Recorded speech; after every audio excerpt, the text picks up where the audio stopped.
1 Coríntios 13, quem achou diz amém. Se você não achou, temos aqui esse texto que fala sobre o amor de Deus. Diz assim a palavra do Senhor: ainda que eu falasse a língua dos homens e dos anjos, se não tiver amor, serei como o sino que ressoa, ou como o prato que retine. Ainda que eu tenha o dom de profecia, saiba todos os mistérios e todo o conhecimento, e tenha uma fé capaz de mover montanhas, se não tiver amor, nada serei. Ainda que eu dê aos pobres tudo o que possuo, e entregue o meu corpo para ser queimado, se não tiver amor, nada disso me valerá. O amor é paciente, o amor é bondoso, não inveja, não se vangloria, não se orgulha, não maltrata, não procura seus interesses, não se ira facilmente, não guarda rancor. O amor não se alegra com a injustiça, mas se alegra com a verdade. O amor tudo sofre, o amor tudo crê, o amor tudo espera e o amor tudo suporta. Amém? Oremos. Se você pode, feche os seus olhos, vamos orar. Pai, muito obrigado, Senhor, por tudo que o Senhor tem feito, por tudo que o Senhor fará ainda nessa manhã. Obrigado, Jesus, porque nessa manhã nós renovamos o nosso voto, a nossa aliança contigo, e sabemos, Senhor, que o Senhor tem uma porção nova da sua palavra para nos entregar nessa manhã. Que todos nós estejamos com os nossos corações abertos, que o Senhor possa nos instruir, e que essa seja, Senhor, mais uma manhã marcada pela tua presença. De nós não podemos nada, mas com o Senhor nós sabemos que tudo é possível para aqueles que em ti creem.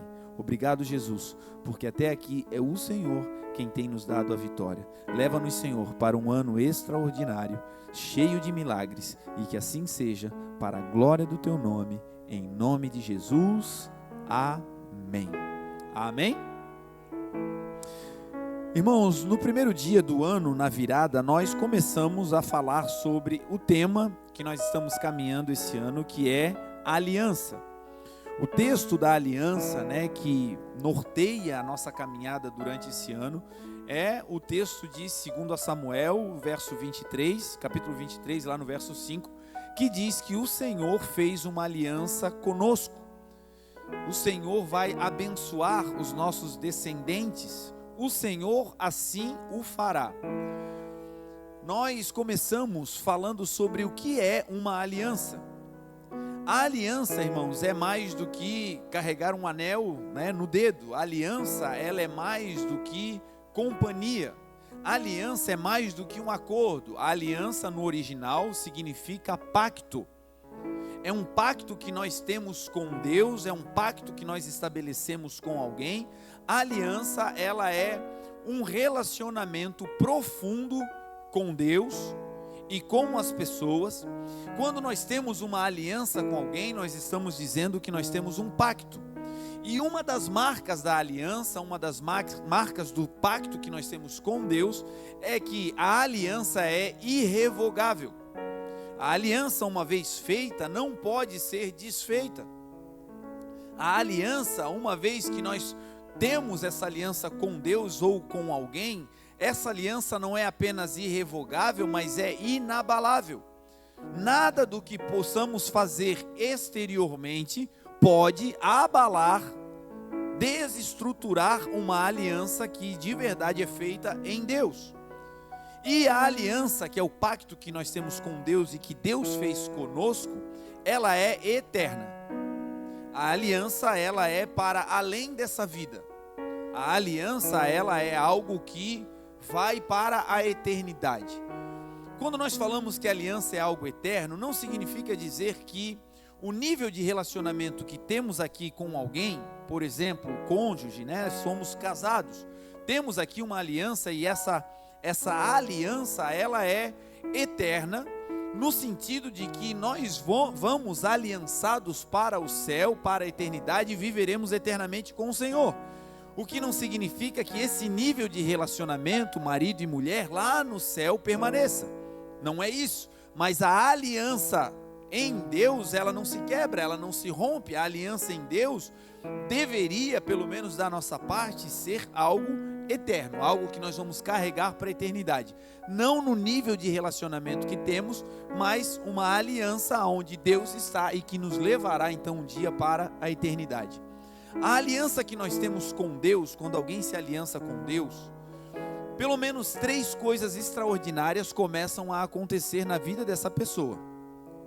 Nós que estamos aqui hoje, nós devemos desfrutar de pelo menos 3 desdobramentos poderosos da vida de uma aliança com Deus. A aliança com Deus, ela é mais do que aceitar a Jesus como nosso Salvador. A aliança com Deus é aceitar Jesus como nosso Senhor. É ter uma vida onde eu não faço mais a minha própria vontade, mas eu decido de maneira deliberada, de maneira consciente, de maneira intencional, deixar Jesus ser o meu guia, Jesus ser o meu Senhor. Ter uma vida onde eu não faço mais as minhas próprias vontades, mas desejo agora submeter as minhas vontades ao senhorio daquele que tem uma aliança comigo, o nosso Deus. E quem faz isso vai desfrutar de pelo menos 3 consequências na sua vida. E que nesse ano eu creio que nós vamos viver muito isso. Número 1, quem tem aliança com Deus, recebe de Deus autoridade para governar e capacidade para gerir recursos. A Bíblia diz que Deus fez uma aliança com José, um menino de 17 anos, e esse menino recebeu de Deus um sonho.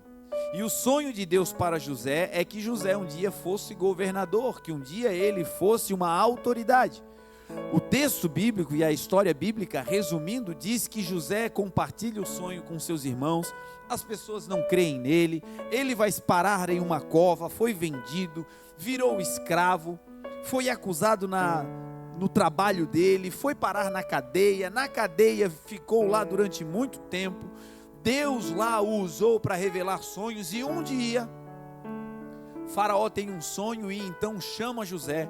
José revela aquele sonho, e naquele dia que José revela o sonho de Faraó, a promessa de Deus, a aliança que Deus tinha feito com ele ainda quando menino, se transforma em realidade. O texto diz que José se transformou em governador do Egito.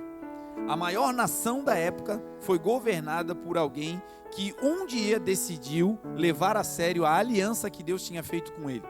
Assim como foi na vida de José, será na minha e na sua vida. Quem tem aliança vai receber uma unção para governar.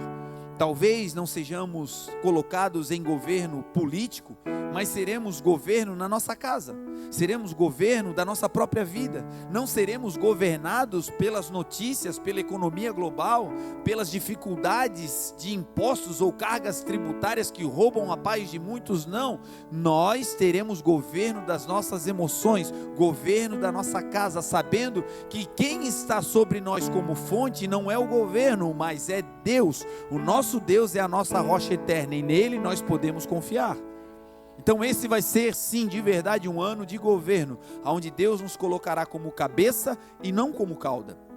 Segundo, o texto diz que José no Egito, ele não apenas é governo, mas ele vai tendo a capacidade de enriquecer o Egito enquanto o mundo passava por uma grande crise. Faraó sonha com 7 vacas gordas que representavam 7 anos de bonança, e depois sonha com 7 vacas magras que eram 7 anos de fome sobre a terra.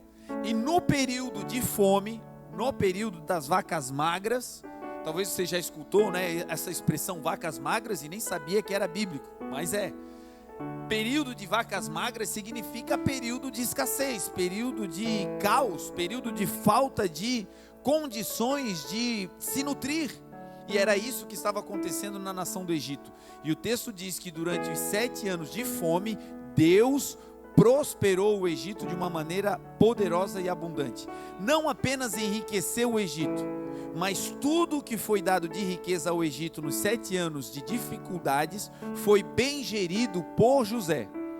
E essa unção também está sobre a vida daqueles que têm uma aliança com Deus, sobre a minha e a sua vida. Deus vai nos colocar como governo nesse tempo, Deus vai nos colocar em cargos de liderança, e mais, os recursos que vão passar nas nossas mãos não serão desperdiçados para a glória de Deus. Nós vamos gerir bem, vai ter para nós, para os nossos filhos, para a nossa casa e para todos quantos o Senhor nos enviar em nome de Jesus. Esse vai ser um ano em que nós não vamos sentir falta de nada, mas vamos viver bem e prósperos com tudo aquilo que Deus colocar nas nossas mãos em nome de Jesus. Amém? Não significa que teremos tudo, mas significa que vamos ter a capacidade de fazer tudo o que precisamos com aquilo que temos. Essa é a unção do gestor, e era isso que José carregava e que nós carregaremos também. Um outro desdobramento de quem tem aliança é que quem tem aliança com Deus recebe de Deus uma força, uma energia, uma capacidade para vencer batalhas. A vida, meu irmão, ela não é um parque de diversões. A vida de verdade, ela é marcada por grandes batalhas. Talvez você está aqui hoje desfrutando de um tempo de bonança, da alegria de ter vivido ou recebido uma promessa de Deus recentemente, mas se você olhar para trás, você vai se lembrar de períodos em que você enfrentou grandes batalhas para viver o que você está vivendo hoje. Desafios no casamento, no relacionamento, desafios na sua vida financeira, econômica, desafios para viver a promessa do Senhor, e talvez hoje você está desfrutando dessa promessa, mas se você olhar para trás pelo retrovisor, logo ali, você vai se lembrar de um grande desafio, de uma grande batalha, de um grande período de luta que você passou para hoje desfrutar daquilo que você está vivendo. A vida é assim, grandes conquistas demandam de vencer grandes batalhas. E uma unção que Deus derrama para quem se aliança com Ele é capacidade de vencer batalhas. A Bíblia vai dizer que Davi, o texto de 1 Samuel foi declarado por Davi. Foi Davi quem disse: Deus fez uma aliança comigo, e a minha dinastia, os meus descendentes estão em paz com Deus.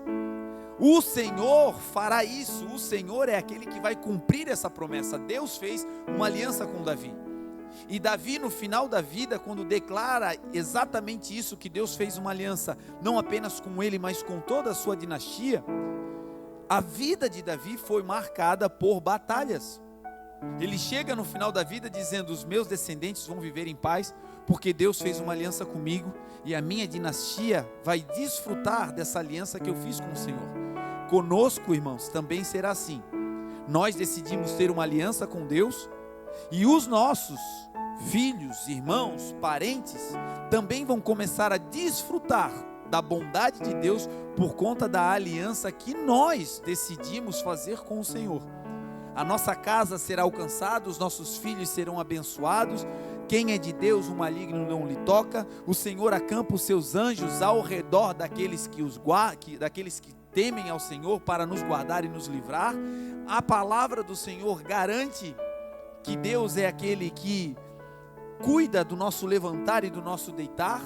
Deus cuida da nossa entrada e da nossa saída, desde agora e para sempre. Ou seja, quem tem aliança com Deus tem proteção. Mas essa proteção começa a se estender para os nossos. A Bíblia diz que Deus livrará até o que não é inocente pela pureza das nossas mãos. Tem gente na nossa casa que hoje ainda não conhece o Senhor, mas que será alcançado, será salvo por conta de um membro da casa que começou a ter uma aliança com Deus. Creia no Senhor Jesus e será salvo tu e toda a tua casa. Da nossa casa não vai escapar ninguém, em nome de Jesus. Davi declara isso na morte, mas a sua vida foi marcada por vencer batalhas com Deus. Ele tinha uma aliança com Deus e Deus derramou sobre ele uma unção para vencer batalhas. Davi estava acostumado a vencer os inimigos que viviam no território, na região de Judá, na região de Jerusalém. A cidade de Davi, a cidade de Jebus, onde os jebuseus viviam, aquela cidade, ela foi tomada por Davi quando ele chega em Jerusalém. E ali haviam inimigos, e Davi vai consultando a Deus: Deus, eu devo subir contra eles? E Deus dizia: sobe. Deus, eu devo ir contra os inimigos? E Deus dizia: vai, porque eu os entreguei na sua mão. A marca da aliança que Davi tinha com Deus era uma marca de dependência, e assim deve ser comigo e com você. Talvez hoje você olhe para a sua conta bancária e você diga: meu Deus, não está no vermelho, mas assim, é contadinho. E alguns olham para aqueles que estão com o dinheiro contadinho e dizem: meu Deus, se eu tivesse contadinho estava lindo, eu estou... Se tivesse contado só zerado, meu Deus, eu já estava no lucro. E outros dizem: meu Deus, eu estou num caos que a minha dívida é impagável. Deixa eu te dizer, meu irmão, o nosso Deus, Ele é o Deus do ouro e da prata. Todo o recurso necessário para botar a nossa vida em ordem está com Deus. E se nós andarmos com Deus, nós não teremos falta de nada. Vai chegar um dia que Ele vai virar essa chave. Vai chegar um dia que essa dívida impagável será paga. Vai chegar um dia que essa conta do vermelho vai passar para o positivo. Vai chegar um dia que nós vamos ter o suficiente para nós e para os nossos. Mas a dependência do Senhor não pode mudar de acordo com aquilo que nós vamos ter. Porque quando nós não temos nada, parece loucura, mas vou te dizer uma real. É assim: quando nós estamos em dificuldade, é muito mais fácil servir ao Senhor. Ah, bispo, tu tá doido. Não, é verdade. Quando você está no fundo de um poço, só tem um lugar para olhar: para o céu. Quando você está sem amigos, quando você está quebrado, quando você faliu, quando as possibilidades humanas, quando a capacidade de emprestar, tomar emprestado se acabou, quando as possibilidades naturais terminam, só tem uma coisa a fazer: crer em um milagre de Deus. Quem está no fundo do poço, quem precisa de um milagre, quem sabe que humanamente a medicina já fez tudo o que podia, quem sabe que todos os seus investimentos já foram feitos e o retorno e a resolução do problema não aconteceu, quem chega nessa barreira sabe que nesse lugar onde a possibilidade de resolução humana terminou, nós entramos em um nível que somente vida por fé pode nos sustentar, e ali nós temos uma relação intensa com Deus. Não é bom viver nesse aperto, não é bom viver nessa escassez, não é a vontade de Deus. O deserto não é lugar para a gente morar, é um trajeto, é um ensino, é uma escola. Mas nesse lugar de escassez, a nossa dependência do Senhor é aflorada. E não é por opção, é por falta de opção. Às vezes a gente é tão fiel, a gente busca tanto o Senhor, e aí se a gente averiguar bem a motivação por tanta busca ao Senhor, nós vamos encontrar uma dívida que precisamos pagar.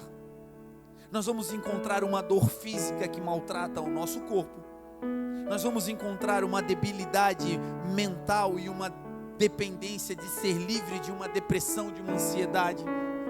Nós vamos ver que essa busca incessante pelo Senhor tem uma motivação que no final de tudo é em nosso próprio benefício, mas Deus não leva isso em consideração. A palavra do Senhor, Jesus disse: venham a mim todos vocês. Não importa como você está e por que você veio. Se você veio até o Senhor, saiba que Ele te recebe e Ele vai te dar uma boa resposta em nome de Jesus. Agora a coisa muda quando a conta não está mais no vermelho. A coisa muda quando já tem o dinheirinho guardado. Quando já tem opções de dizer: bom, hoje é domingo, mas eu tenho condições hoje de pegar o meu carrinho e fazer uma volta, um passeio. E não tem problema em fazer um passeio. Deus ama passeio. O problema é quando os passeios são contínuos e a busca por Deus desaparece. Eu tenho condições hoje de planejar uma viagem com a minha família, entrarmos em um avião, conhecermos a Europa, oh glória a Deus, aleluia, e passarmos um tempo na Disney evangelizando o Mickey, aleluia. E tem problema em fazer isso? Não, Deus quer nos dar. O problema está se quando o dinheiro chegar, Deus sair da equação. Davi permaneceu firme na aliança com Deus, porque ele já estava acostumado a vencer os filisteus, os amalequitas. Ele estava acostumado a derrotar os inimigos que estavam à sua volta. Davi sabia como vencê-los, Deus o treinou. Mas mesmo assim, com um saldo positivo na conta, todas as vezes que era para ir para a batalha, sabe o que Davi fazia? Deus, é a sua vontade que eu faça isso? É ter o recurso e dizer, Deus, o que é para fazer com esse negócio? É ter possibilidade de ir, vir e voltar, mas dizer, Senhor, onde é que o Senhor deseja que eu esteja nessa semana? Onde é que o Senhor deseja que eu esteja nesse domingo pela manhã, Senhor? Irmãos, Deus já fez coisas extraordinárias na minha vida e na vida da minha família, por simplesmente perguntar para Deus aonde é que o Senhor queria que nós estivéssemos. E mais, pela bondade dele, por vezes nós nem perguntávamos, era ele que dizia. Lembro-me de um dia em que nós estávamos em casa e tínhamos um casamento, uma festa de casamento marcada. Toda a igreja foi convidada, foi uma bênção. Meu Deus, ia ser daquelas festas para marcar. Sabe aquelas festas que você vai e depois que volta para casa você diz, meu Deus, que arrependimento, para que comer tanto, Jesus? Aí passam uns 2 dias, você fica pensando naquelas coisas, aquelas iguarias que só tinha na festa, e você diz, arrependimento, por que eu não comi mais, né? Chegamos em casa, nos arrumamos, estávamos prontos, tínhamos carona que ia nos levar para o evento, a Grazi se arrumando e eu prontinho no sofá, e de repente vem Deus e diz, vocês não vão? Falei, Senhor, eu aluguei roupa, o Senhor sabe, né? E o Senhor disse, vocês não vão. Eu falei, Senhor, o Senhor sabe que todo mundo vai, não sabe não? A igreja toda vai, Senhor. Senhor, é um casamento de crente, só vai ter crente, vai ser uma loucura, vai ser uma bênção, Senhor. Sim, vocês não vão. Aí eu tirei o sapato, frouxei a gravata, a Grazi saiu do banheiro, bonitinha, prontinha, arrumada, no salto. E eu digo para ela, Grazi, a gente não vai. A gente não vai? Não, Deus falou que a gente não vai. Ela é mais doida do que eu, não falou nada, tirou a roupa, ficamos em casa. E eu fiquei pensando, Senhor, que coisa trágica se servir assim, né, Senhor? A gente não pode mais fazer o que a gente quer, nem uma festinha de casamento, Senhor, que mal tem nisso. Enfim, ficamos em casa, passaram-se algumas horas, perto da meia-noite, liga uma irmã da igreja. Eu não tinha intimidade com ela, eu não sei se ela ligou para as outras pessoas que estavam na festa e não puderam atender, eu não sei. Sei que o telefone toca e essa irmã estava desesperada. Ela estava abalada emocionalmente, estava atormentada espiritualmente e a família estava desesperada porque ela estava tentando tirar a sua vida. Era uma situação de crise eminente, aquela irmã estava prestes a tirar a vida, se não fosse a intervenção da família, ela teria partido. E aí o Espírito de Deus tocou na família para nos ligar, e ali nós pudemos atender aquela família, atender aquela irmã. Foram horas ali no telefone, minutos ali com ela, e Deus, que dá autoridade para ganhar batalhas, entrou naquela batalha, e aquela irmã foi liberta naquela noite para a glória de Deus. Não apenas morreu, mas hoje serve ao Senhor. Como é que isso tudo aconteceu? Simplesmente porque Deus disse, não vai. E quantas vezes o Senhor no nosso coração diz, não se enfia nesse negócio aí, não vai, não vai. Quantas vezes na frente da vitrine, Deus diz, tu não precisa, sai daí, não compra. Aí a gente olha e diz, não, mas tá barato, todo mundo comprou, todo mundo tem, tá na moda. Ai, Senhor, esse carro é do meu sonho. Deus diz, não, teu carrinho tá bom, não se enfia nisso aí. E aí a gente vai, faz um negócio, leva uma Bíblia para casa.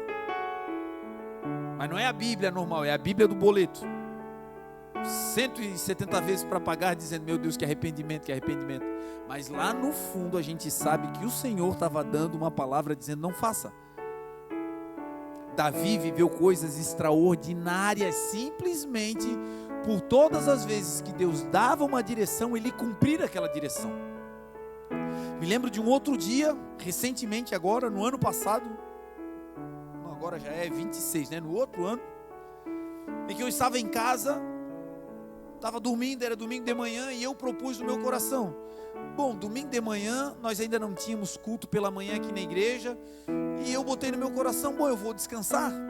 Deus já tinha me dado a palavra para pregar no domingo à noite, e eu digo: bom, vou ficar com a família, vou descansar. E gente, não tem problema nenhum nisso, desde que você não tenha uma palavra para fazer o contrário. Faça a sua vontade até que Deus te diga algo para fazer. Se Ele disse, meu irmão, tem que ser a prioridade. E eu me lembro que eu estava dormindo, era por volta de umas 8 da manhã, e eu ouvi o Senhor falar comigo, não no ouvido, né, mas no coração, dizendo: levanta.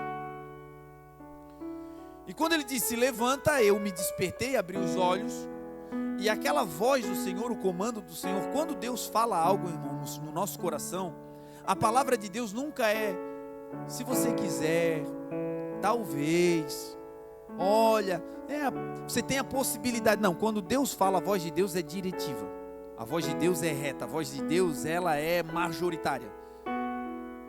Deus não diz: olha, talvez, se você sentir no coração, perdoe. Não, como é que Jesus disse? Perdoe até 70 vezes 7 por dia. Não é talvez, se você quiser. Não, meu irmão, a vontade de Deus, ela é assim, ela é reta. E naquele dia Deus falou reto: levanta e vai para a igreja. Eu até pensei: meu Deus, algo grave vai acontecer na igreja, o que vai acontecer? Levantei, olhei para a graça e disse: olha, eu estou indo para a igreja, Deus mandou eu ir. Entrei no Uber, fui para a igreja. E sabe quando você está esperando que algo aconteça? Era um sentimento de emergência, de urgência, e eu fui atento, pensando: olha, Deus vai me usar, alguma coisa vai acontecer. Naquele dia eu entrei pela porta que eu nunca entro na igreja, eu sentei no lugar que eu nunca sento, eu estava desnorteado, estava atento no Senhor, mas fora do eixo. Sentei, começou o louvor, que foi uma bênção. Bispo Fernando pregou a palavra, que foi uma bênção. Termina o culto e eu digo: Deus, que estranho, o Senhor me mandou vir, disse que era para eu vir e não aconteceu nada. Fiquei pensando: bom, será que era um livramento? Mas um livramento na rua, não pode, né? Deus me tirar de casa, minha família está lá. Senhor, o que foi? E Deus não me respondeu nada. Quando eu estou saindo da igreja, vem um irmão, e o irmão vem e toca no meu ombro e diz assim: bispo, quando o senhor entrou na igreja, Deus me deu uma ordem. Deus disse: olha, fica observando o meu servo. E eu fiquei olhando para o Senhor, e Deus não falava nada, mas Deus disse: fica observando. E aí Deus disse a ele: o meu servo precisa conhecer a minha terra, ele precisa ir para Jerusalém, eu quero levá-lo a Israel. Quando esse irmão falou isso comigo, comecei a chorar, porque os pastores da igreja iam para Israel. Eu tinha colocado meu nome na lista. A minha ideia era vender o carro que eu tinha para pagar a passagem. No meio do caminho Deus mandou dar o carro, aí não tinha mais dinheiro para pagar a passagem. Aí eu digo: meu Deus, e agora? E no último dia os irmãos já estavam quase embarcando, faltava 2 semanas para a viagem. E todas as vezes que eu ia tirar meu nome da lista para pegar o dinheirinho da entrada que eu tinha dado, Deus dizia: não, deixa teu nome aí. E nesse dia o irmão chega e diz isso. Eu digo: meu Deus, então algo vai acontecer, Senhor.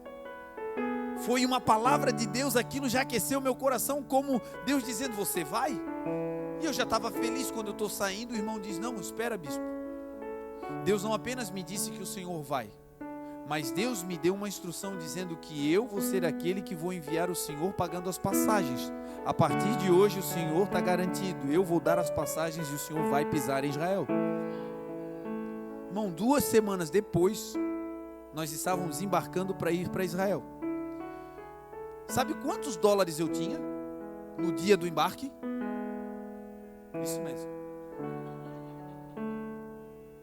$0. Mas o que eu pensei? Deus me deu a viagem, nem que eu vá de jejum e volte de jejum, eu vou.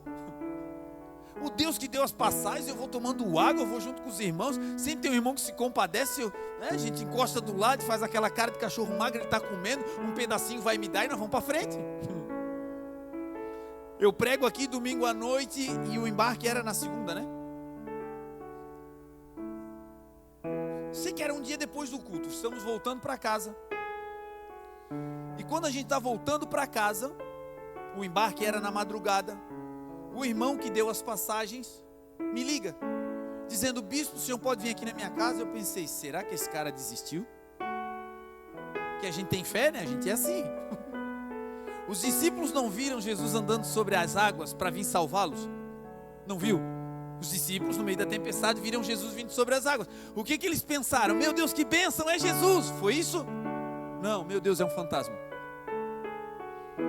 Porque no meio do milagre a gente sempre pensa que pode piorar. E graças a Deus que ele não leva isso em consideração. Voltamos para casa, eu falei: não, irmão, eu posso? Fomos na casa do irmão. Quando chegamos lá, nunca tinha ido na casa desse irmão, não sabia onde ele morava. Ele desceu do prédio e aí ele disse assim: olha, bispo, Deus me deu mais uma instrução. Deus disse que é para eu abençoar o Senhor com o cartão de crédito da minha empresa. E que o Senhor esse cartão, bispo, ele é ilimitado. Aonde todo mundo comer, o Senhor vai comer. Aonde todo mundo for, o Senhor vai. E não se preocupe com recursos. O Senhor vai desfrutar dessa viagem de acordo com a vontade de Deus. Se preocupe só em receber de Deus e usufruir. E no final traga um presente para a Grazi e um presente para o Davi. Foi a primeira vez na vida que eu fiz uma viagem sem me preocupar aonde ia comer. Foi a primeira vez na vida que eu não tive que fazer contas sobre o dia seguinte. E lá nessa viagem, foi lá nessa viagem que o Senhor nos deu o projeto do Centro de Desenvolvimento Humano que vai ser construído nessa cidade em nome de Jesus. E por que eu estou te dizendo isso, meu irmão? Porque quem tem uma aliança com Deus vai vencer as suas batalhas. Deus vai derramar sobre nós e já derramou uma unção para vencer batalhas, para derrubar gigantes. Mas isso tudo vai acontecer se nós tivermos o nosso coração em dependência dEle. Senhor, é para ir, eu vou. É para ficar, eu vou ficar. É para falar, eu vou falar. Não é para falar, eu não vou falar. Senhor, a minha aliança contigo passa por isso. O Senhor é o meu pastor e contigo nada me faltará. Davi vive essas experiências e a maior delas é quando ele pergunta ao Senhor: Senhor, eu devo ir de novo contra os filisteus? Dias antes ele tinha derrotado os filisteus. Era o mesmo exército, em um número menor, porque parte do exército já tinha sido dizimado, ou seja, a batalha agora era mais fácil. Mas apesar de parecer ser mais fácil, Davi ora ao Senhor: Senhor, eu devo ir? E Deus diz a Davi: não, Davi, agora você não vai atacá-los pela frente, agora você vai por trás, você vai se esconder debaixo da copa das amoreiras, e você vai ficar aí escondido, Davi. E quando você escutar um barulho, um estrondo sobre a copa das árvores, é porque eu, o Senhor dos exércitos, já saí na tua frente. Então você vai sair, Davi, e eu vou derrubar todos os teus inimigos. É o Deus que faz aliança conosco e que diz: te esconde. Nessa batalha você não vai precisar botar a tua mão. Vamos orar. Senhor Jesus, existe gente aqui orando, Senhor, por uma provisão financeira. Existe gente aqui clamando, Senhor, confiando em Ti, e que está pedindo, Senhor, orando pelos seus filhos, dizendo: Deus, por favor, me ajuda. Gente fiel, gente que tem aliança contigo, que está dizendo: Senhor, faz alguma coisa. E o Senhor manda te dizer: nessa batalha você não vai ter que lutar, o Senhor dos exércitos vai na tua frente. Ele vai virar uma chave, Ele vai fazer um milagre e algo vai acontecer, porque Ele é fiel. Apenas nesse momento se esconda debaixo da copa das amoreiras, e o sinal vai ser um estrondo, um barulho.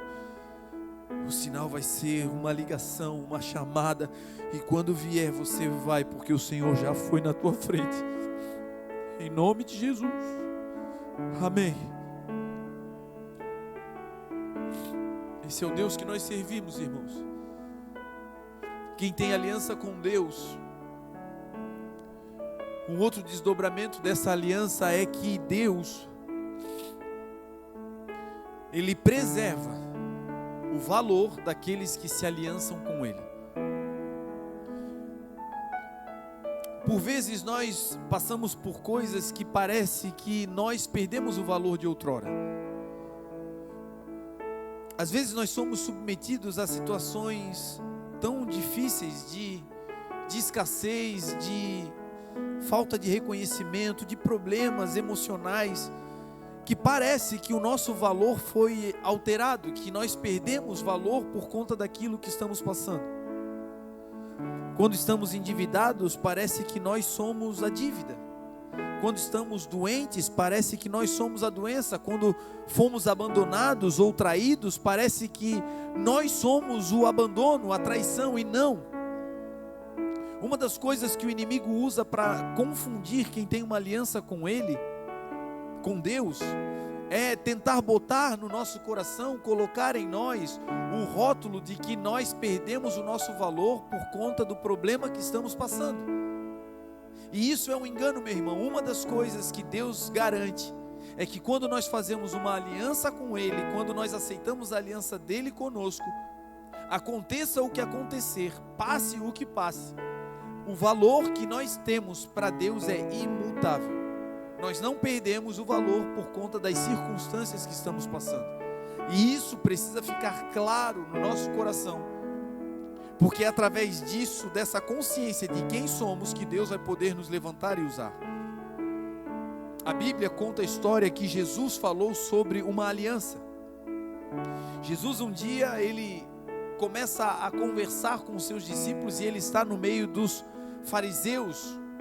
E os fariseus começam a questionar Jesus, começam a tentar de alguma maneira pegar Jesus em alguma palavra de contradição, em algum contraditório.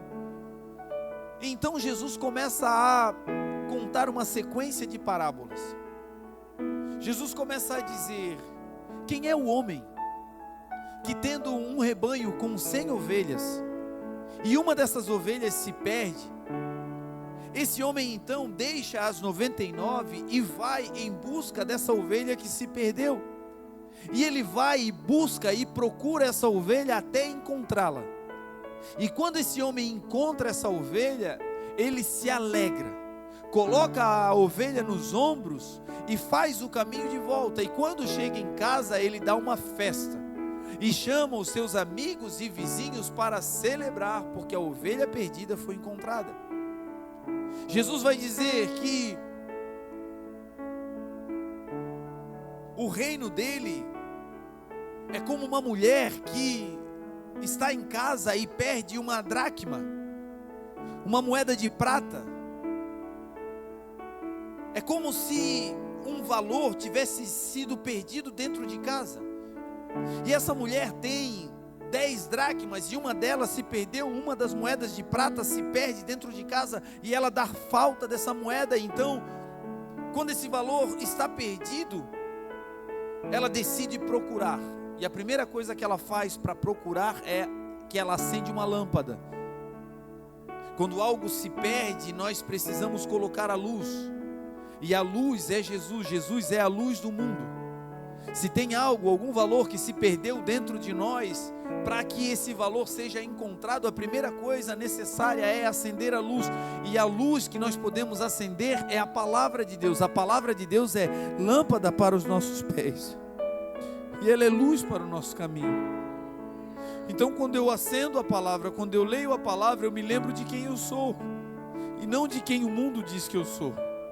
Quando eu acendo a lâmpada, eu me lembro que eu não sou a derrota que eu estou sofrendo, mas que essa derrota é apenas para me ensinar, porque no final, em Cristo Jesus, sim, nós somos mais do que vencedores. Quando eu ligo a lâmpada da palavra, eu começo a me lembrar do que Ele disse, que Ele fez uma aliança eterna conosco, e o zelo do Senhor vai cumprir essa aliança. Quando eu ligo a lâmpada da palavra, ela ilumina o meu coração, e os passos que eu vou dar não são mais passos baseados no que eu quero, mas passos firmes, aclarados pela vontade da palavra. Essa mulher então acende a lâmpada, e o texto diz que ela varre a casa. Ela acende a luz da palavra e agora vai separar aquilo que é detrito daquilo que tem valor. Porque no meio do caos está tudo misturado. As nossas emoções estão misturadas, a nossa esperança e as dúvidas se misturam, mas quando a palavra e a luz de Deus acende, nós temos condições de separar, de varrer a casa, tirar o pó. E uma vez que a casa está limpa, então aquela mulher encontra aquela dracma perdida. E o texto diz que quando ela encontra, ela celebra. Ela agora chama as vizinhas, as amigas e dá uma festa, faz uma celebração, porque aquele valor perdido foi encontrado. E uma vez que um valor perdido é encontrado, existe festa, existe júbilo, existe celebração.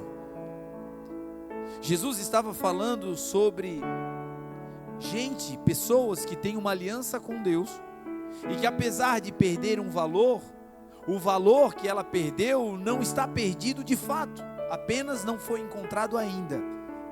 Aquela casa não tinha perdido o valor por conta da dracma que se havia perdido dentro da casa. Aquela família continuava tendo o valor que Deus tinha dado a ela. Pode existir brigas, contendas, discussões, desavenças hoje, mas isso não significa que a família perdeu o valor, não. A família para Deus continua sendo valiosa, e daqui a pouquinho a luz vai se acender, e vai ser nessa manhã em nome de Jesus, a poeira e o detrito vai sair, e daqui a pouco o valor que já estava ali será encontrado e desfrutado em nome de Jesus. E Jesus segue, então ele vai dizer que havia uma família que o pai tinha 2 filhos, e um desses filhos, o mais jovem, ele decide pedir ao pai a sua herança. Pai, me dê a minha parte da herança. E o pai então reparte a herança, divide entre os 2 filhos, e quando o filho mais novo recebe a herança, diz o texto, ele recebe aquela herança e passando poucos dias, o texto diz que ele decide ir embora, ele decide sair, ele decide ir para longe do pai. Aquele menino não queria apenas o recurso, aquele menino queria a liberdade. A falsa liberdade que o mundo dá. Eu faço o que eu quero. A falsa liberdade que vem quando nós pensamos, bom, eu agora tenho capacidade financeira, eu me mando, deixa que eu faço, deixa que eu administro.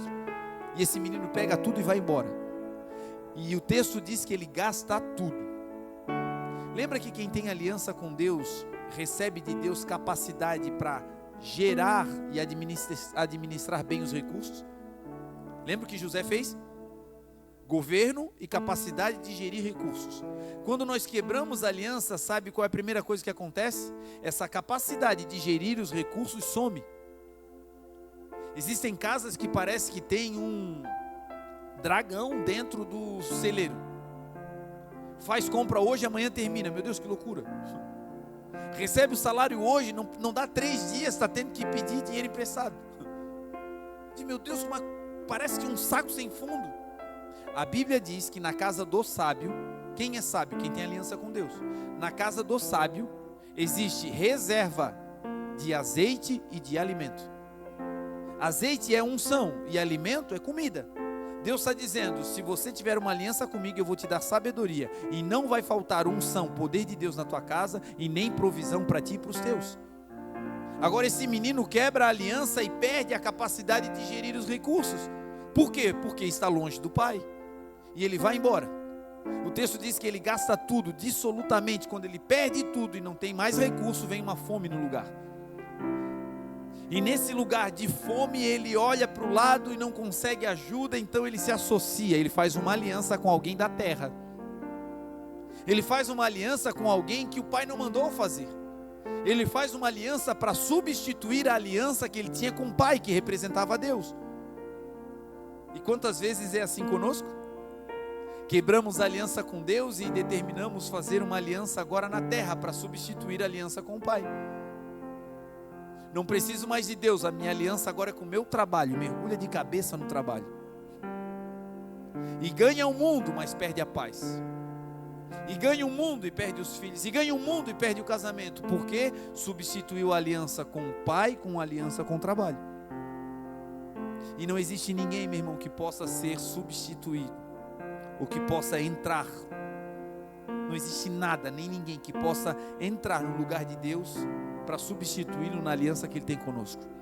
Esse menino gasta tudo, perde tudo, vem uma fome. Ele trabalha num lugar cuidando de porcos. E o texto diz que ele queria comer as alfarrobas, o material que davam para alimentar os porcos. E ninguém lhe dava nada, até que antes de morrer de fome ele se lembra. No seu coração ele diz: meu Deus, quantos funcionários do meu pai comem pão até se fartar? Eu vou me levantar, eu vou voltar para a casa do meu pai, e vou dizer para o meu pai: pai, pequei contra o céu, pequei contra ti, já não sou mais digno de ser chamado de teu filho, me trata como um dos teus funcionários. E ele se levanta e vai, e o texto diz que quando ele vai, o pai de longe o avista. E quando o pai o avista de longe, o pai vai correndo na direção do filho. O filho vem pensando: eu perdi o valor, eu não sou mais digno de ser filho, tudo que eu fiz agora acabou com a minha integridade, eu só quero sobreviver e viver aí na fazenda do pai como um funcionário. O que o filho pensa? Que tudo que ele fez, roubaram dele o valor de filho. Agora o pai, que tem uma aliança com o filho, o pai representando Deus que tem uma aliança conosco, está dizendo: não existe nada que vocês façam que pode roubar o valor que vocês têm para mim. O nosso valor para Deus, meu irmão, fica inalterado. Nós continuamos sendo filhos amados. Às vezes filhos amados desobedientes, mas amados. Às vezes filhos amados que são rebeldes, mas amados. E o que o Senhor nessa parábola estava dizendo é: o filho voltou, e quando ele volta, o pai não põe ele de castigo. Fica aqui em um período probatório, do lado de fora, e vamos ver se você realmente se arrependeu. E se você se arrependeu, então depois de 5 semanas, você vai entrar na fazenda, vai trabalhar aí, e vamos ver se você pode, então depois de 1 ano, entrar em casa. Foi isso? Não. O pai sai correndo, e quando o filho diz: pai, pequei contra o céu, pequei contra ti, e ele vai terminar o discurso, não dá nem tempo, porque o pai se abraça com ele, dá um beijo no filho. O pai cobre o filho dizendo: ei, tu continua sendo meu filho. Tudo que você fez, todas as besteiras, todas as cabeçadas, todas as decisões equivocadas pelo caminho, nada disso roubou o teu valor, tu continua sendo meu filho amado. E o pai o abraça. E o texto diz que quando o pai o abraça, o pai dá uma ordem aos funcionários dizendo: tragam-me uma roupa nova. Agora a roupa que denunciava por onde ele tinha passado antes de entrar em casa é retirada. Porque quando nós voltamos para a casa do pai, a mancha dos erros do passado são perdoados pelo Senhor. Na casa não precisamos mais ficar com medo de alguém apontar um erro ou denunciar dizendo: olha, o teu passado te condena. Não, a palavra de Deus diz que aquele que confessa o seu pecado e deixa alcança misericórdia. Agora é com vestes novas, o filho entra na casa e ninguém vai ter nenhuma evidência de por onde aquele menino passou. O pai manda botar nos seus pés uma sandália, como quem diz: filho, a nossa caminhada juntos ainda será muito longa, e eu vou preparar os teus pés para essa nova jornada. E por fim, o pai manda colocar uma aliança no dedo do filho, dizendo: você pode ter tentado fugir da aliança que nós fizemos, mas a aliança que eu tenho contigo é para além dessa vida, é para a eternidade. Jesus estava explicando isso para dizer: nós não perdemos o valor quando a gente erra, nós não perdemos o valor quando a gente peca, nós não perdemos o valor, basta voltar para a casa do Pai. E aí voltamos e entramos na mensagem de hoje. A mensagem de hoje é 2 elementos que sustentam uma aliança. O elemento número 1 para manter a nossa aliança com Deus e a nossa aliança com as pessoas: é impossível qualquer tipo de aliança se sustentar sem esse atributo. E o primeiro deles chama-se paciência.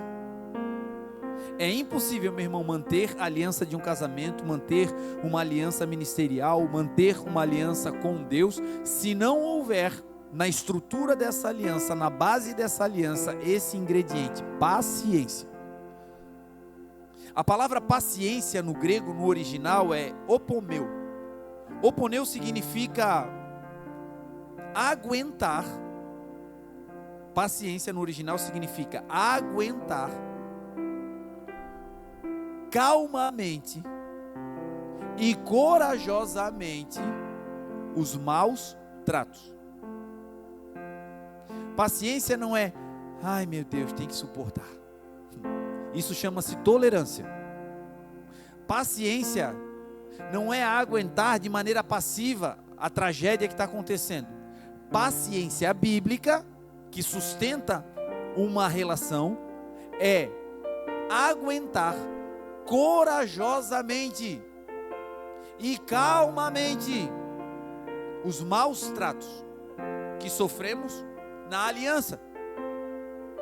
Porque, meu irmão, a aliança não significa a perfeição dos dois lados. Na nossa aliança com Deus só existe um lado perfeito. Quem? Deus. Do outro lado sobra para nós todas as tretas que acontecem nessa relação. Agora, quando a aliança é humana, os dois lados erram. Os dois lados se equivocam. E Deus está dizendo, se vocês desejam manter uma aliança comigo e uma aliança com as pessoas, é necessário que nessa aliança tenha paciência. E paciência é aguentar, suportar calmamente os maus tratos. Por vezes a gente até aguenta, mas não é calmamente. Fica na casa, mas fica batendo com os pés. Fica no trabalho, mas fica murmurando. Fica na relação, mas fica o tempo inteiro ameaçando. Eu vou me separar, eu vou sair, eu não aguento mais. Frase de mãe doida sem Jesus. Um dia vocês vão ver, eu endoido e vou me embora. Aqui não tem, graças a Deus. Mas por quê? Porque a alma está angustiada, porque a alma está empolvorosa. E Deus está dizendo, eu vou dar a vocês, na aliança, vou derramar sobre vocês uma paciência, que é uma paciência profunda. Uma paciência que vai fazer vocês aguardar e suportar o que tem que suportar com calma. Não é aguardar desesperado, não é aguardar ansioso. Tem gente que até aguarda. Deus disse, olha, eu vou abrir a porta. E ele vai lá e dá uma olhadinha. Abriu, Senhor? Não, não abriu. Senhor, deu uma abridinha? Bate, dá uma forçadinha. Senhor? Gente que o Senhor diz, espera aí que eu vou mandar. E aí ele fica. Senhor, mas não mandou ainda, né, Senhor? O Senhor é hoje? Senhor? Ansioso, ansiosa. Tem uma promessa, tem uma palavra de Deus. Meu irmão, nessa aliança que nós temos com Ele, a parte fiel é Ele vai cumprir. Mas a nossa qual é? É esperar, é aguentar. E às vezes o maltrato não é um maltrato que um faz com o outro. Às vezes o maltrato é da espera. A Bíblia diz que a esperança, a espera demorada, ela faz adoecer o coração. Quando você espera algo que demora para acontecer, no meio da espera o coração fica doente. Deus faz, Deus vai fazer, Ele é fiel, mas não significa que a gente não sofra durante a espera. Agora Deus está dizendo, ainda que sofra, não perca a calma. E outra, enquanto espera, a paciência significa esperar corajosamente. Tem gente que espera, mas espera porque já jogou a toalha fora. Já tirou a toalha. Senhor, aquela oração de crente que está desaconsolado da vida. O Senhor sabe, né? Senhor, se o Senhor quiser fazer, está na mão de Deus, irmão. Não é que Ele está esperando e eu vai fazer. Não, está na mão de Deus, porque Ele disse, olha, eu já desanimei. Não é essa a paciência que Deus quer nos dar. Esse ano será marcado pela paciência. Amém? Então deixa eu te dizer como é que vem a paciência. A Bíblia diz que a tribulação produz a paciência.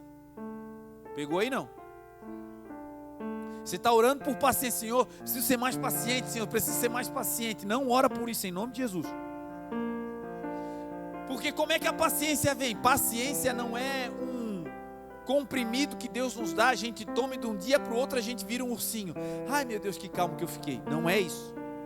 A paciência vem através de um processo pedagógico. E a Bíblia vai dizer que a tribulação produz a paciência. Não é a tribulação te dá a paciência. Ou seja, passei por uma tribulação, estou na tribulação, Deus, me transforma em paciente. Não, a tribulação produz, é uma máquina de produção. Você está no meio da tribulação e diz: meu Deus, já aguentei um dia, aleluia. E Deus olha e diz: não, calma aí, ainda tem mais um trajeto, não está pronto. Eu ainda estou produzindo. E aí você olha e diz: Senhor, era só uma dor de cabeça, agora é uma enxaqueca. Senhor, agora eu descobri um aneurisma. Meu Deus, o negócio está cada vez pior. E Deus está dizendo: calma, paciência. Ainda que pareça estar agravando, eu sou o Deus que tem uma resposta. Senhor, era só uma discussãozinha, agora está um caos. Meu Deus, agora é uma separação. Ei, espere confiantemente no Senhor, porque o Senhor Deus é uma rocha eterna. A tribulação produz a paciência. Quando você tem paciência, sabe o que vai acontecer? No meio daquela tribulação, Deus produz a paciência. Quando a paciência estiver formada em nós, nós vamos passar pela tribulação. E aí o texto diz que a tribulação produz a paciência, e a paciência produz a experiência. Sem paciência, nós não aguentamos passar pela tribulação. E sem passar pela tribulação, nós não temos a experiência. Tem batalhas que a gente não vence por falta de experiência. Mas não é porque a gente não tem experiência, é porque Deus não deu, é porque nós pulamos a etapa. Deus manda esperar e a gente diz: tá bom, Senhor, já estou no meu limite, deixa eu dar o meu jeitinho. Deus diz: fica quietinho, não fala nada, e a gente diz: tá bom, Senhor, tá bom, não vou falar nada, só um negocinho. Deus diz: não vai, e a gente diz: tá, não vou, Senhor, vou só até a metade, só para dar uma olhadinha para ver como é que tá. E Deus está dizendo: se vocês têm uma aliança comigo, confiem em mim. Essa tribulação vai gerar em vocês paciência. E uma vez que vocês passarem pela tribulação, vocês terão uma experiência. E a experiência, sabe o que traz, diz a Bíblia? Esperança. Sabe como é que Davi vivia? Davi vivia assim. Ele chegou em um lugar que tinha um gigante. E o gigante estava desafiando o exército de Israel. 40 dias, pela manhã e pela tarde. E o gigante se levantava e dizia para o exército de Israel: não tem um homem aí que possa lutar comigo? Quando Davi escuta isso, ele diz: meu Deus, mas o que é isso? Um homem desafiando o exército de Deus? Meu Deus, por que ninguém luta com ele? E aí Davi começou a pensar: qual é a recompensa? Quem vai ganhar? Quem derrubar esse gigante ganha o quê? E disseram: olha, Davi, a família vai ser isenta de impostos, ele vai casar com a filha do rei, meu Deus, a vida dele vai ser transformada. E Davi olhou e pensou: bom, esse prêmio está bom para mim, está no meu tamanho. Esse gigante aí, ele também está no tamanho certo para eu derrubá-lo. Olha o coração de Davi. Todo mundo olhava e dizia: é grande demais. Davi, com uma aliança com Deus, olhava para o gigante e dizia assim: ele é tão grande que não dá para eu errar. Davi estava acostumado a matar leão, a derrubar urso. E quando ele chega ali, ele olha para o gigante e diz: é o mesmo Deus que me ajudou a matar urso e leão lá no meio do nada, é o mesmo Deus que vai me ajudar a derrubar esse gigante. E Davi vai e derruba o gigante. Depois que Davi derruba o gigante, o que acontece? Se levanta Saul, o rei, que persegue Davi por mais de 10 anos. Davi se enfia em covas, em cavernas, em desertos, fugindo para não matar o ungido do Senhor. Mas em todos os momentos Davi confiava a sua vida em Deus. Por quê? Porque o Deus que derrubou o gigante é o Deus que vai deixar com que ele fique vivo no meio de um exército que vem contra ele. Ele vira rei de Israel, os governadores de todos os lados vêm contra Davi. E o que Davi faz? Davi tem esperança no Senhor, porque o Deus que fez ele vencer as muralhas, passar o leão, passar o urso, derrubar o gigante e vencer a perseguição de Saul, é o Deus que vai ajudá-lo a governar. Da onde vinha essa esperança? Da experiência. Foi Deus que matou o gigante. Da experiência, foi Deus que matou o leão, foi Deus que matou o urso, foi Deus que me tirou de trás das malhadas. Cada vez que Davi olhava para frente, ele se lembrava do que Deus fez lá atrás. E a esperança, diz a Bíblia, não traz confusão, porque o amor de Deus está derramado dentro dos nossos corações. Tem coisa que eu e você estamos passando agora que não é para a morte, gente, é para nos dar paciência. E essa paciência vai nos dar experiência, e essa experiência vai nos dar esperança. Quando você passa por algo novo, aqui na frente, que você nunca passou, lembre-se, paciência, aguardar com calma e corajosamente. Deus vai me dar uma experiência nesse negócio. Agora, quando você passa por um levante de algo que você já viveu no passado, não é mais para treinar você na paciência, não é mais para treinar você no meio da tribulação, não. Agora, essa dificuldade que está aí, você vai vencer ela com o quê? Com a esperança. Deus fez ontem, Deus fez anteontem, Deus é o mesmo ontem, hoje e será eternamente. O Deus que derrubou lá atrás vai derrubar agora em nome de Jesus.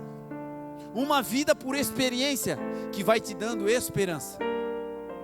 Deus nos sustentou até aqui, Ele vai fazer hoje, e o pão nosso de cada dia vai estar garantido em nome de Jesus.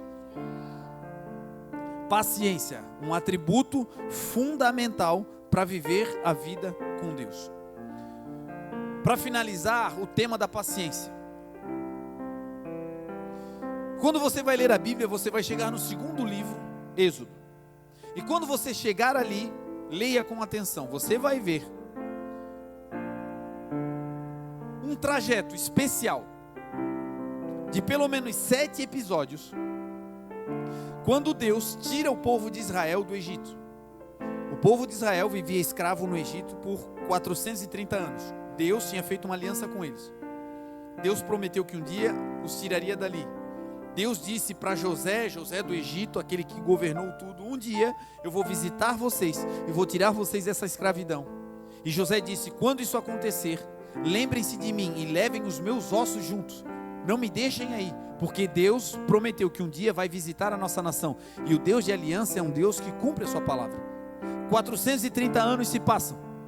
Deus levanta Moisés e diz: Moisés, eu ouvi o clamor do meu povo, o meu povo que tem aliança comigo, eles estão clamando, eles se arrependeram, e agora eu vou descer para livrá-los do Egito. Eles vão sair dessa escravidão, eu vou levar eles para Canaã, para a terra prometida, que emana leite e mel. Moisés vai e começam os episódios das pragas do Egito.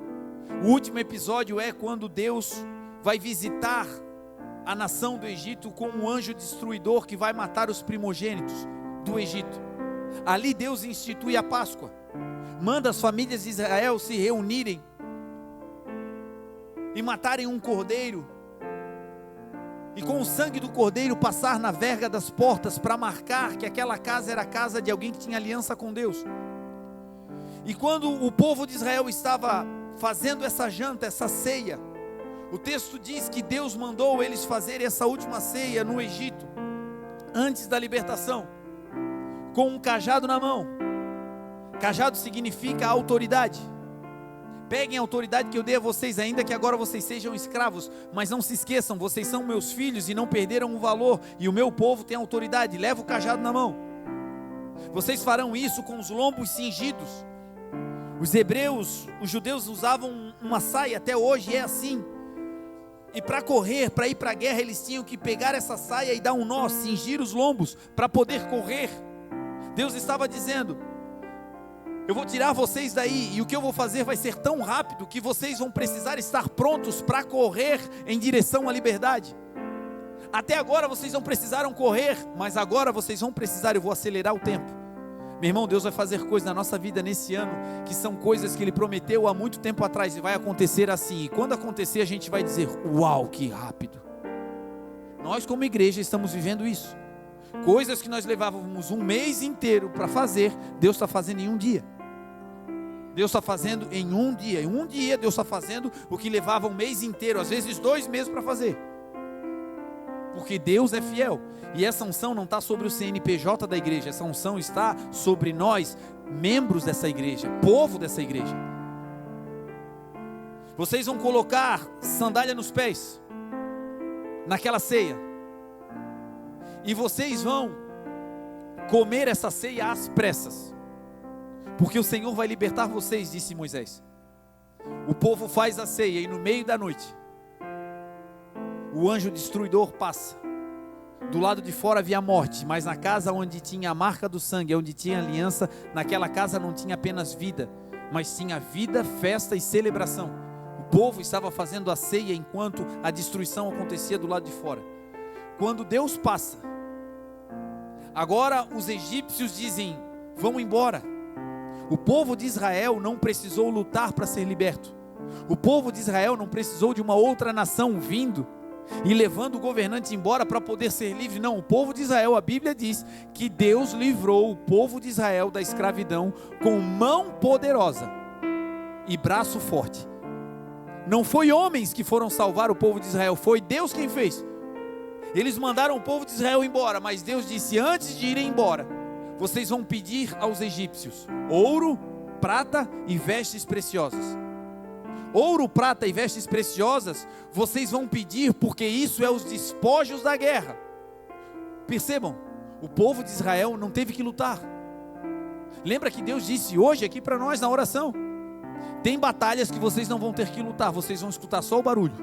Sou eu guerreando a batalha para vocês. Só que toda batalha tem um direito: quem vence ganha despojos. Nós não vamos apenas ter para solucionar o problema, mas a partir daquela batalha vencida por Deus, nós vamos ter muito mais do que nós precisamos para a subsistência. O povo de Israel vai pedir aos seus... Imagina a cena, meu irmão. Deus dizendo: olha, você trabalhava de escravo nessa casa, você era subjugado nessa casa. Depois da ceia, você vai lá naquela casa e vai pedir ouro, prata e as vestes preciosas que eles têm na casa. E Deus moveu o coração dos algozes, que eles davam ouro, prata e as vestes preciosas que tinham na casa, e o povo de Israel saiu carregando para o deserto a riqueza do Egito. Porque a Bíblia diz que no Senhor o nosso trabalho não é em vão. Não tem nada, meu irmão, que o povo de Deus faça que Deus não retribua. Agora o povo de Israel vai levando ouro, vai levando prata, vai levando roupas preciosas e vai para o deserto. Deus os livra. Eles andam agora durante 3 dias. Deus tinha um caminho que historiadores dizem que em cerca de 3 semanas, caminhando, eles chegariam em Canaã. Mas Deus disse: não vou levar vocês pelo caminho dos filisteus, para que vocês, vendo a guerra, não se arrependam e tentem voltar para o Egito. Aqui Deus dá um ensinamento poderoso. Deus não queria levar o povo para um lugar onde eles vissem a guerra, onde eles vissem a batalha. Por quê? Porque Deus não mostra a batalha, Deus não mostra a guerra, Deus não mostra a treta para quem Ele sabe que tem medo no coração e vai retroceder. Agora o contrário também é verdade. Se você está vendo uma batalha, se você está vendo uma guerra, se você está vendo uma possibilidade de um confronto ali na frente, significa que Deus está te mostrando, porque Ele conhece o teu coração, e o teu coração não se abalará com aquilo que você está vendo. Você vai enfrentar essa guerra e vai vencer em nome de Jesus. O povo de Israel agora vai pelo deserto, e eles chegam em um lugar chamado Pi-Hairote. Pi-Hairote é como que um beco sem saída. Eles estão livres, mas agora eles estão em Pi-Hairote. Pi-Hairote é um beco sem saída. De um lado tem o Mar Vermelho, e do outro lado tem os cavaleiros de Faraó, que se arrependeram, e Faraó se arrependeu, Deus endureceu o coração deles, e eles vêm agora para matar o povo de Israel. O povo de Israel que viu Deus dar ouro, prata, viram Deus matar os primogênitos do lado de fora e preservar a sua casa. Gente, eles viram tudo isso. Só que agora em Pi-Hairote, quando eles veem a nuvem de areia se levantando com os carros e cavaleiros de Faraó vindo atrás deles, eles olham para Moisés e dizem: Moisés, faltava sepulcro, faltava espaço nos cemitérios no Egito para que tu nos trouxesse aqui para morrer nesse deserto. Olha, gente, o que o povo de Deus fala para Deus. 430 anos de escravidão, eles saem levando ouro, prata e vestes preciosas. Deus deu. Não precisaram lutar para ser livres, Deus os livrou com mão poderosa e braço forte. Passam-se cerca de 3 dias, e o povo agora em Pi-Hairote, sabe o que eles fazem? Começam a dizer: Deus, tu nos tirasse de lá para nos matar aqui. Meu Deus, o que Deus tem que ter com esse povo quando eles fazem isso? Para manter a aliança que Deus tinha com ele. Qual é o atributo que Deus tem que ter com o povo para manter a sua aliança? Paciência. Paciência. 3 dias. Foram libertos, acontece uma situação aqui, eles dizem: meu Deus, nós vamos morrer. Graças a Deus que a gente não é parecido com o povo de Israel. Ah, Senhor, se o Senhor fizer, meu Deus, o Senhor faz isso aqui, Senhor, Senhor. Aí Deus faz, oh, glória a Deus. Lá na frente dá uma dorzinha de barriga, a gente diz, meu Deus, onde é que tu está, Senhor? E aí Deus olha para a gente e diz, eu tenho paciência. Eu sou paciente com vocês, eu sou longânimo com vocês, eu sou tardio em irar-se para sustentar a aliança que eu tenho com vocês.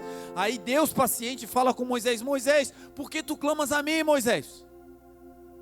Levanta o teu cajado. Lembra o que Deus disse que eles tinham que levar na última ceia? Levem o cajado. Ainda que no deserto vocês vão precisar da autoridade, e a autoridade que vocês carregam vai funcionar. Quando algo estiver fechado, na autoridade do meu nome vai se abrir, porque eu sou o Deus que abre porta, e porta que eu abro ninguém fecha. Deus está pedindo coisas agora que parecem não fazer sentido. Ei, carrega, leva junto. Lá na frente vai fazer sentido. Eu estou fazendo coisas novas, diz o Senhor, que vocês ainda não percebem. Uma coisa nova faz o Senhor, rios no deserto, diz a palavra. Moisés, levanta o cajado e levanta a tua mão. E ao povo, Moisés, diga a eles que eles marchem. E quando tu levantares as tuas mãos, eu vou abrir o mar e o povo vai passar com os pés em seco, Moisés. Deus vai fazer algo tão poderoso que não vai deixar nem lama para embaraçar o caminho. É com o pé em seco que vocês vão passar. E o texto diz que o mar se abre. Paredão de água de um lado, paredão de água do outro. Agora, meu irmão, agora vem, porque oponeu é paciência com calma, mas é uma paciência com calma e coragem. Tem gente que olha o mar na água, bota o pé na água assim, já fica dizendo, meu Deus, que perigo isso aqui. Gente na praia que tem medo de molhar o joelho. Agora imagine você entrando no mar, com um paredão de água de pelo menos centenas de metros de altura, no lugar mais profundo. Paredão de água de um lado, paredão de água do outro, e passando no meio, você, a sua família, os seus, aquilo que Deus deu. Imagina, meu irmão, o temor de entrar nesse lugar. Porque não tinha uma parede física segurando, não tinha obra humana segurando, era Deus segurando as águas. E agora eu imagino o povo dando o primeiro passo e dizendo, Deus, o que é isso? E dando o segundo passo e dizendo, Deus está nos libertando. E dando o terceiro passo e dizendo, Deus está sustentando. E daqui a pouco, no meio do mar e dizendo, ei, Deus está fazendo. Era impossível aos nossos olhos, mas o Senhor está fazendo. O homem não podia fazer, mas o Senhor está sustentando. É Ele que está abrindo esse novo caminho. É Ele que está dando essa nova possibilidade. Deus está fazendo, gente. E o texto diz que Deus tira o anjo que ia na frente do povo de Israel e coloca o anjo atrás para guardar o povo de Israel. E o texto diz que a nuvem que ia na frente também foi para trás. E enquanto a nuvem fazia luz para o povo de Israel caminhar em seco durante o dia, a nuvem produzia densas trevas para o povo egípcio. Então, enquanto Israel caminhava de dia, e esse é o grande mistério, ao mesmo tempo, no mesmo lugar e na mesma hora, havia dia para Israel e trevas para o egípcio. Porque quem ilumina o nosso dia não é o sol normal e físico. Quem ilumina o nosso dia é o sol da justiça, chamado Jesus. Pode estar no meio das trevas, para nós vai ter clareza em nome de Jesus. Quando eles saem do outro lado, o texto diz que o mar se fecha. E aquele exército inteiro, Faraó e os seus cavaleiros, nunca mais foram vistos. Chegou o tempo de nós que temos uma aliança com o Senhor, vencermos inimigos que jamais vão se levantar em nome de Jesus. Você crê nisso, meu irmão? Que essa guerra recorrente pode acabar hoje e que nunca mais esse tipo de problema a gente vai passar? É debaixo dessa expectativa que o Senhor me mandou pregar, que nós estamos entrando em lugares novos e que existem batalhas que nós vamos vencer que jamais vamos ter que passar de novo. Essa escassez financeira vai ficar para trás e chega, bola para frente, nós vamos andar com o Senhor. Esse caos emocional vai ficar para trás e chega, o Senhor vai te dar equilíbrio e nós vamos vencer em nome de Jesus. Amém? Se coloque de pé em nome de Jesus.